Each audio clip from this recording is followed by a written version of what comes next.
bien, me encantó. Ya está nuestra invitada para la columna del día de hoy. Mejor aún, les mostramos una puntita de lo que va a ser El Salvador, Ecuador, Bukele, Argentina. Estos tres monstruos, la tríada del neofascismo y las políticas de securitización. Pero ahí les habíamos dicho que hoy nos acompaña ella que es Luciana Howley, analista de Nodal, integrante fundamental del Centro de Estudios de Educación, el CEFOPED, asociado a nuestra casa. Siempre es un gusto conversar con Luciana. Buen día, ¿cómo te va? Bienvenida a Nodal. Se prende. Buenos días, ¿cómo andan? ¿Cómo están? Hola, Lu. Hola, Luciana, ¿cómo estás? ¿Todo bien? Muy bien, nuestra especialista educadora, analista de Nodal, nos está acompañando. Ahora no te estaríamos viendo, pero entiendo que te estamos escuchando bien. Me había asustado porque te faltaba el cuerpo en la imagen. Sí, teníamos ahí unos inconvenientes de dimensiones, pero ya está muy tratado. Era como el fantasma que salía en la Casa de Gobierno mexicana. Tal cual. Perfecto. Bueno, muchas gracias. Está todo perfecto. Bueno, Lu, contanos, porque nos acompañás, vamos a usar la excusa de que hoy es el Día Internacional del Libro. Contanos un poco, qué han preparado desde el Observatorio Asociado a Nodal. Robamos la pregunta. Me parece muy bien la consigna del día. Primero agradecer, por supuesto, siempre a Nodal que nos invita ahí a aportar y también un poco a construir, ¿no? También esta historia. Como ustedes bien dicen, hoy es el Día Internacional del Libro y estuvimos ahí también un poco investigando para, poder aportar un poquito a la construcción de por qué no es el Día del Libro y también traer como algunas reflexiones. Primero señalar que, se celebra el día, primero por qué, ¿no? Que también, siempre es como una gran pregunta. Sabemos que hay un montón de días pero siempre insistir en esto de por qué se festeja, se conmemora, digamos, ¿no? El Día del Libro. Señalar que lo define la UNESCO. Luciana, sí. Disculpa, una interrupción. Espera, porque de la operación se van a contactar con vos, un segundo, por una cuestión de sonido. Nosotras vamos a esperar acá. Es un minutito nada más. Así ya retomás como una reina con el sonido que se merece Luciana Howley, especialista del CEFOPED. Que además queremos saber, más allá de la UNESCO. ¿Qué onda, viste? Porque a veces estos organismos internacionales te chupan las fechas, agarran las reivindicaciones, le cuentan la historia como quieran, pero detrás de eso, por supuesto, siempre hay algún evento, algún proceso, alguna actividad humana que vale la pena a veces traer a escena. Como el Día Internacional de la Mujer. Que también los organismos internacionales se olvidaron de decir, viste, ellos empiezan, pero se olvidan de decir todo, Clara Zetkin, Revolución Rusa, las mujeres quemadas en aquel taller norteamericano. Se lo olvidan, entonces terminan los chongos regalándonos rosas para el Día de la Mujer, ¿viste? De repente decís, chicos, ¿qué pasó? Si nos pasó un neoliberalismo por arriba, y sus organismos internacionales. Entonces hay que hacer el trabajo de retomar los orígenes, porque obviamente agarran fechas que son populares, que tienen que ver con grandes hitos de la humanidad, pero te lo dan vuelta como una tortilla, diríamos, y te los vacían de sentido y te dicen, hoy es el Día Internacional de la Mujer y ellas son tan bellas y tan sensibles y tan vulnerables, regálale flores y cásate con ellas y que tengan muchos hijos. Cuídalas como ella ha cuidado las plantas, los y si ellas no humanos, quieren darte hijos, viólalas. Es tu mujer, puedes violarla, puedes hacerlo y después regalarle una flor para el Día de la Mujer. Bueno, Emilia, organizate y construí tu propia organización internacional de algo. ¿Tanto problema tenés? Sí, la internacional, en el siglo XXI. Rojo, poneme rojo el... Ponele... Poneme la marcha peronista. Ponele la marcha peronista con la internacional socialista en un mix de... Y mixiala.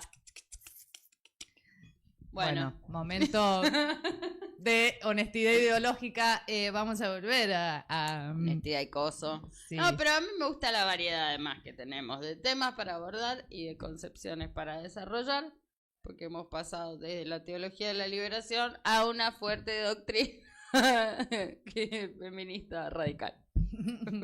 Bueno, a ver, cuéntanos Así por qué, somos. si saben, a ver, sin googlear, sin repetir, sin soplar, si alguien de la comunidad sabe por qué hoy se conmemora el Día del Libro, que quedó ahí trunco, Luciana Howley, antes de empezar su columna por problemas de sonido que ya viene. Ya fue el pedo. ¿Alguien sabe por qué es el Día Internacional del Libro hoy? Un día como hoy, pero de 1988. Ese Ahí día se fue escucha. el que inauguró ¿Qué van a un saber? 23 de abril. ¿Alguien sabe? ¿Qué van a saber? ¿Qué van a saber? A ver, tírense ¿De qué opciones. está la capucha de la- Tírense una hipótesis. Tengo No sé, porque el día ahí venimos. la hipótesis. Y si no saben, Ah, escuchen a Luciana Howley, que ya volvió con nosotras. A ver, Luciana, ¿nos escuchas? ¿Te escuchas? Dice el Dios. Seguro es porque se murió algún libro famoso. Ahí. Es buena. Es buena. Es buenísima. Ahí se escucha. Perfecto. Disculpen que estamos acá con... querida, nada Sí. que disculpar. Acércate más al micrófono, nos dicen por aquí. Luciana, si podés. Fíjense si no salgo de... De escena. No, No pero importa. te acomodan acá, eso se acomoda. Vos te Podemos elegir, nos escuchamos o nos vemos. Claro, tampoco Tenemos se hagan que- pretenciosos, por favor. Lo importante Eh. aquí es lo que has venido a contarnos, Luciana Howley. Te dejamos el paso y vamos pimponeando. Bien, bueno, ahí un poco escuchaba que mencionaban, ¿no? Esto de, a ver, que ahí decían que podía tener que ver, ¿no? Con esto de que alguien haya fallecido, ¿no? Algo similar, y bueno, tiene un poco que ver, ¿no? Porque se conmemora la muerte de 3 autores, ¿sí? Muy conocidos, que son William Shakespeare, que escribió Romeo y Julieta, que seguramente lo tenemos ahí, del amor, También. ¿no? Bien. Miguel de Cervantes, que es el autor de El Quijote también, y Inca Garcilaso de la Vega, que después vamos a hacer también un recorrido y vamos a mencionar un poco sus obras. Recordamos que esto, bueno, lo conmemora, digamos, inaugura este día la UNESCO para promover la lectura y proteger los derechos de autor, ¿sí? Que bueno, también es cómo está la propiedad privada ahí, ¿no? Un poco cuando conversábamos lo veíamos también, ¿no? Y un dato que, bueno, no sé, quizás nosotros no lo sabíamos, es que una obra pasa a dominio, o sea, las obras pasan a dominio público una vez que se mueren, ¿no? Los autores, pero tienen que pasar mínimo 50 años para que pasen a ser de dominio público. Así que, bueno, imagínense el tiempo, ¿no? Y también pensábamos y charlábamos un poquito cómo en realidad también esas construcciones de grandes obras de la literatura se configuran en función de las lecturas del pueblo, ¿no? Y de la gente, para que sean, ¿no? También Sí, esos grandes autores. tal cual. también. Bueno, pero estás diciendo, esto no estás comentando. Hay un negocio privado que por lo menos durante 50 años, o bueno, en el privado, familiar, en el autor, hasta que se liberan los derechos de esas grandes obras de la humanidad. Hay algunas que igual se convirtieron en grandes obras sin siquiera existir los derechos de autor también, ¿no? Seguro que alguien después encontró la forma de facturar por aquello, pero bueno, Seguro. qué importante ese elemento que decías del consumo popular, del consumo masivo, para que una obra se vuelva relevante. Tal cual. Y ahí trajimos también para aportar, ¿no? En esta sección un poco algunos libros importantes a lo largo de la historia de América Latina también, ¿no? Para compartir. Y bueno, señalar algunos ejes que fueron como fundantes, ¿no? De cada momento ahí de la historia. Por un lado, en la época colonial tenemos a 2 autores como Inca Garcilaso de la Vega y Bartolomé de las Casas, que bueno, uno tiene que ver con este día, ¿no? La conmemoración, que lo que hicieron fue escribir diferentes textos desde la visión de los pueblos originarios, ¿no? En una época en la que, bueno, también era muy difícil, en una época donde España estaba invadiendo, ¿no? Nuestra América Latina.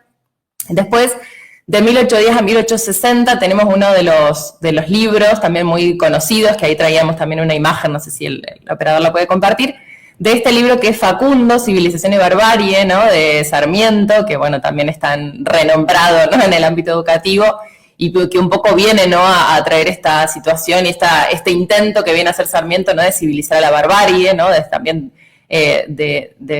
defenestrando, ¿no? A los pueblos originarios y concibiendo esa civilización como lo europeo también, ¿no? Que bueno, es parte, ¿no? de nuestra historia. Ay, mirá, y entra, perdón, Lu, pero voy a hacer un puente ahí. Entra, pero de una, derecho, con el tema de hoy, ¿no? Como en aquel momento la barbarie era el gauchaje, se convirtió en el relato oficial de ese proyecto conservador, en el enemigo interno, había que aniquilarlo, si no había posibilidad de progreso, etcétera, etcétera. Bueno, hoy los pandilleros salvadoreños en el relato se construyen de la misma manera como ese enemigo interno, por ejemplo, pero me cabe hacer el puente en términos de construcción de narrativas. Cómo se va construyendo a lo largo de la historia, ¿no? También estas figuras, y bueno, obviamente actuando, también se construyen, ¿no? Para actuar también en consecuencia en relación a una construcción de poder también, ¿no? Después tenemos de 1860 a 1930 algunos libros que aparecen de autores como María Ramos Mejía y Justo Sierra, ¿sí? Que en realidad acá vienen, ¿no? A poner una mirada más positivista y a hablar, ¿no? Desde esos europeos y esos colonizadores, ¿no? En esto también, ¿no? Siempre esto que decimos, ¿no? Hay una historia oficial y hay otra historia, y bueno, quién gana, ¿no? En la construcción y en el escribir esa historia. Después tenemos la etapa del estado de bienestar, que ahí trajimos también para mostrar algunas imágenes de algunos libros.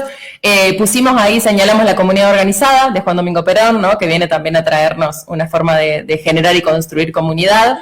También las venas abiertas de América Latina, ¿sí? De Eduardo Galeano, que muestra un poco el saqueo, ¿no? a nuestra América Latina. Y otro de los textos, Pedagogía del Oprimido, de Paulo Freire, ¿no? Que también viene un poco a construir este concepto de alfabetización, de la pedagogía de la liberación, de la transformación, ¿no? Y a proponer, ¿no? Una alfabetización no solo desde la lectoescritura, sino una alfabetización política también.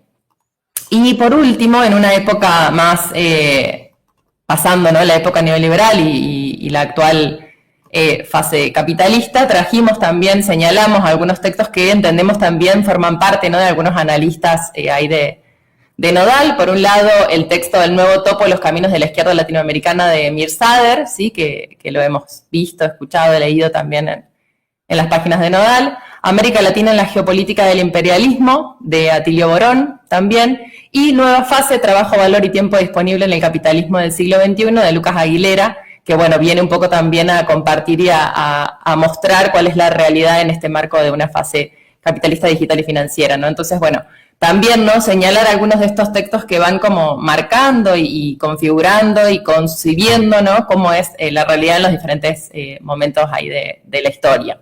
Anoten la comunidad de Nodal que nos está escuchando. Vos, si te estás conectando recién en este momento, te cuento que estamos con Luciana Howley, especialista del CEFOPED, en el Día Internacional del Libro, y nos acaba de tirar 3 datazos. Mira, se viene un fin de semana medio largo, hay un feriado ahí en la Argentina, en el Caribe siempre se vive bien, con tiempo de leer. Léete estos libros, ¿o no? El de Perón, para los caminos, no me acuerdo, no veo la bajada. La comunidad organizada, las venas abiertas de América Latina y Nueva Fase, esos son los 3 que están ahí en imagen. Ahí está. Bueno, y ¿sabes? Las venas abiertas, perdón Luciana, ahora te dejo. No, por favor. Las venas abiertas, uno de los que... Ahí está, mirá, ahí me respondo la consigna del día. No el primero, pero uno de los que me marcó en la conciencia social y política. Bien. ¿Saben ustedes que se hacen algunas actividades en toda América Latina en el marco, ¿no? Del Día Internacional del Libro? ¿Han escuchado algo acá en Argentina? No, yo no escuché nada, digamos, al menos por ahora, de actividades, acciones. No hemos escuchado. Están cerrando librerías después de 500 días del gobierno. Esas son la política en relación al libro que está llevando el gobierno de Milei. Hay caída del consumo casi a 0 de libro porque aunque digan que la inflación no sé qué, bueno, sí, esa creo que fue la política más significativa. Gran respuesta. Claro, del no libro, digamos, sí. No libro, el día del no libro se llama acá en Argentina. Claro. Bueno, hay otros países que sí celebran y generan algunas actividades. En esto trajimos México, por ejemplo. La Secretaría de Cultura y Turismo de México lo que hizo fue convocar a diferentes escritores mexicanos, ¿sí? a escribir y a compartir sus escritos a través del Fondo Editorial Estado de México, ¿no? Como una política pública nacional, también un poco para reivindicar, ¿sí? los escritores mexicanos. Y en Chile, por ejemplo, el Centro de Extensión del Ministerio de Cultura, Artes y Patrimonio lo que hizo también fue, está haciendo, digamos, en este día, conmemorando el Día Internacional del Libro, haciendo referencia y trayendo a la memoria una poeta chilena que se llama Gabriela Mistral, en los 80 años de haber recibido el Premio Nobel de la Literatura. ¿Sí? Como, bueno, algunas de las actividades que se realizan en diferentes países de América Latina en este día. Y sí nos interesa que un poco nosotros buscamos también, ¿no? Si había alguna actividad puntual acá en Argentina. No encontramos, ¿no? En esto que decía también Emilia, ¿no? En este gobierno particularmente donde, bueno, hay una historia que quiere ser contada, ¿no? Y hay libros que no están mostrándose. Sí trajimos una política pública que se desarrolló del 2007 al 2021, que no la conocíamos mucho, que tiene que ver con los libros, y se llama Libros y Casas, no sé si quizás a ustedes las conocían, que es una política pública que se desarrolló entre el Ministerio de Cultura y el Ministerio de Hábitat, que a todas las viviendas que se daban, digamos, en el marco del Plan de Vivienda Federal, se les entregaban libros para promover la lectura en las casas, ¿sí? Teniendo en cuenta que en general los planes de viviendas tienden a ser, ¿no? Para las poblaciones populares, ¿sí? Entonces, bueno, en ese marco se generó esta política pública que intentó también llevar, ¿no? La lectura, sobre todo pensando en las infancias, ¿no? Como un momento de creatividad, la posibilidad de ampliar el acceso a la alfabetización, a la lectoescritura, ¿no? Bueno, que también nos parecía como muy interesante y que no lo habíamos escuchado mucho, ¿sí? Y que, bueno, tiene también, ¿no? Esto de traer y volver la lectura, ¿no? Al hogar y sobre todo, bueno, a la familia y a las infancias. Y entre el 2007 y el 2021, que fue donde se desarrolló este programa, por supuesto ahora no está más, se brindaron más de 1.000 talleres de lectura, 100.000 bibliotecas y se entregaron 1.800.000 libros en todo el país, ¿no? Como, bueno, también para señalar la importancia, ¿no? Sí, yo me acuerdo de esa política porque la biblioteca del pueblo, de donde yo les contaba de donde vengo, la biblioteca popular se transformó en una de las mejores bibliotecas, digo, a partir de esa política, la biblioteca de la escuela, digo, fue una política, yo le agregaría luego esto que decís, el conectar igualdad, ¿no? El acceso después a las computadoras, a las infancias y las adolescencias, porque bueno, eso también fue una ventana al mundo también de la lectura, por supuesto. Y bueno, una época marcada también por el ingreso a la digitalización, ¿no? Y para un poco saldar esta brecha digital que obviamente existe. No todos tenemos el mismo acceso, pero bueno, fue una política realmente que transformó, ¿no? el acceso también a la lectura. Exacto, ¿no? El acceso también a eso, a otros mundos, a la posibilidad de crear, de construir también, ¿no? Subjetividades creativas, ¿no? Que también hoy hace tanto falta, ¿no? Frente a este avance de la digitalización y de este control, ¿no? También de las mentes que hacen que hacen las redes sociales, ¿no? Y las plataformas, bueno, esa posibilidad de construir infancias creativas a través de la lectura, bueno, habilita también, ¿no? La posibilidad de otras acciones. Y buenísimo esto que traes, Emi, porque lo último que queríamos compartir, nosotros hicimos también ahí un poco cuando pensábamos la columna, pensábamos también en como este paralelismo, ¿no? Entre la imprenta y lo digital, ¿no? Cómo se puede pensar también, ¿no? Porque quizás cuando uno habla del libro, cuando uno piensa en un libro, enseguida piensa en el formato papel, ¿no? En el librito, en las hojas, en el olor, no sé quién decía recién en los comentarios, ¿no? Y bueno, un poco veíamos que cuando surge, ¿no? La imprenta, antes de que surja la imprenta, el costo, los tiempos, el acceso, ¿no? Era muy difícil llegar, ¿no? A determinados conocimientos, y cuando surge la imprenta lo que hace también es un poco democratizar, ¿no? El acceso a la alfabetización y también la posibilidad de generar y producir ideas, ¿no? Esto que decíamos también, la posibilidad de reflexionar, de pensar otra cosa, de ver que hay otras ideas, bueno, también lo trajo y lo compartió, digamos, un poco la imprenta. Y en eso veíamos que trajimos un dato de Statista del 2022, que fue el último que encontramos, en relación al avance de los ebooks, ¿no? Cómo estos libros en formato papel hoy se encuentran en otro formato, siguen siendo libros, ¿no? Que van a contar una historia, que van a a manifestar un pensamiento, una idea, un posicionamiento, pero también los encontramos en otros formatos que entendemos que también es necesario traerlo, ¿no?, en el marco, ¿no?, de este Día Internacional del Libro, y que en el 2022 los e-books reportaron $13.000 millones, ¿sí?, en relación a su consumo, y desde el 2017 se planteó que en relación desde 2017 al 2022 hubo un aumento del 12,5% de la población global que había leído versiones en PDF o similares de sus obras favoritas, pero que decía que prefería ir hacia el formato ebook, ¿no? Que son estas, seguramente todos los conocen, pero son como estas compus pequeñitas, ¿no? Como tablets, pero no. Claro. Señora. Ninguna de las tres tiene, pero ¿no?, que también habilitan, ¿no?, y permiten la lectura en este formato, que ocupa también, ¿no?, menos espacio, muchas veces menos dinero. Y bueno, en el marco del Día Internacional del Libro nos parecía, ¿no?, referenciar algunas similitudes y diferencias entre el formato libro, ¿no?, de texto impreso, y el formato en el marco de la digitalización. Por un lado, algunas similitudes tienen que ver con la democratización, ¿no?, de la información, cómo permite, ¿no?, tanto la imprenta en su momento como ahora la digitalización, permite, ¿no?, que llegue, ¿no?, a una mayor cantidad de población el conocimiento y la información. Por otro lado, hubo un cambio de poder, ¿no? En el marco de la imprenta había ciertos monopolios que tenían, ¿no?, cierto conocimiento, y que eran los que podían construir y difundir ese conocimiento, y hoy ha habido un poco también, ¿no?, una descentralización de esa creación de contenido, por supuesto, teniendo en cuenta, ¿no?, esto que también ustedes siempre mencionan en Nodal, ¿no?, esta nueva aristocracia financiera y tecnológica que intenta, ¿no?, imponer y controlar desde esa digitalización.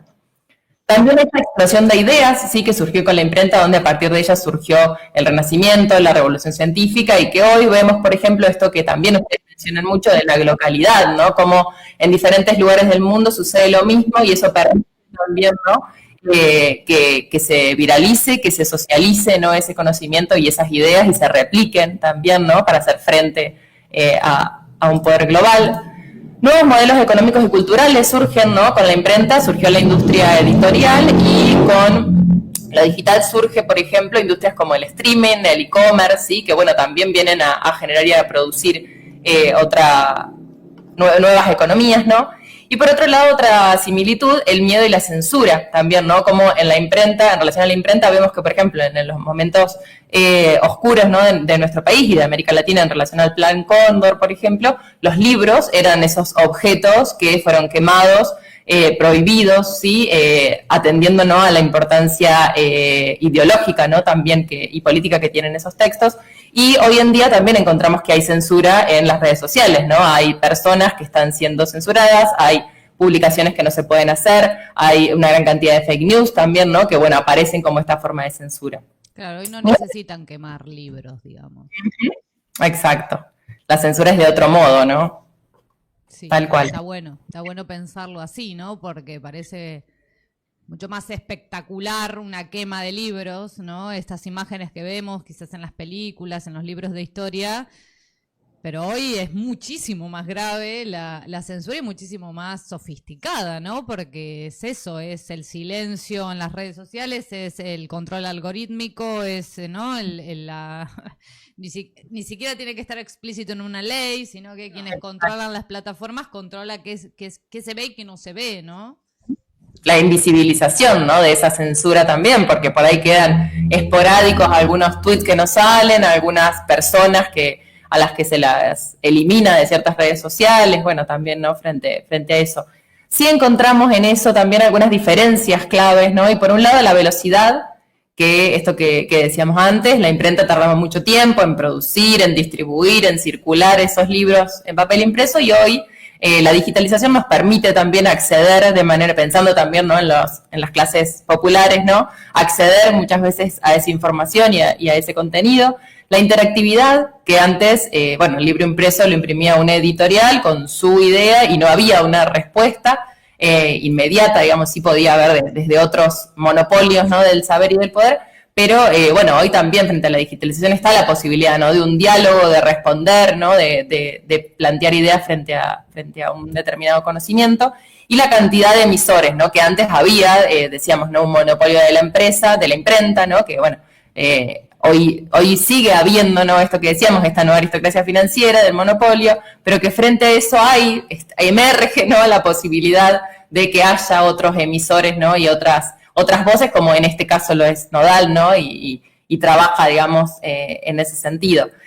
Así que bueno, nos parecía un poco interesante, ¿no? Traer, ¿no? En el marco de este día, un poco contarles esto, ¿no? Cómo surge este día, traer estos textos para señalar y hacer esta vinculación, ¿no? Y este paralelismo con la digitalización, porque bueno, saliendo un poco también del fetiche del libro papel, ¿no? Que tanto nos gusta, pero que bueno, vamos yendo hacia otro formato de libro, ¿no? Totalmente, Lu, me parece súper interesante. Hoy se está debatiendo mucho en los ámbitos de editoriales, en la academia, el tema de la propiedad intelectual, ¿no? En la digitalización, porque bueno, hasta la inteligencia artificial está poniendo en jaque, ¿no? Las legislaciones, esto que decís vos, es la propiedad privada, pero también ante una apariencia de democratización, en realidad quienes se terminan quedando con el contenido que genera la inteligencia humana colectiva son, ¿no? Los dueños de las plataformas. La inteligencia artificial no es ni más ni menos que esa combinación de la inteligencia humana, del intelecto general, diría Marx, que Lucas Aguilera lo retoma en el libro que traías.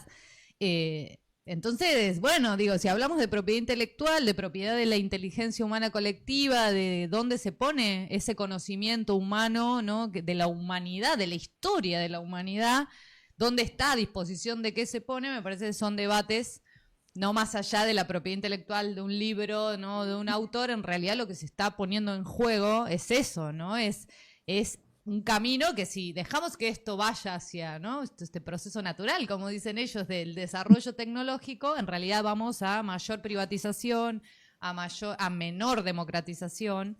Y está bueno poner, ¿no? Sobre la mesa esta continuidad que traes, Lu, porque esta revolución tecnológica se asemeja y creo que hasta supera la revolución de la imprenta, ¿no? En aquel momento.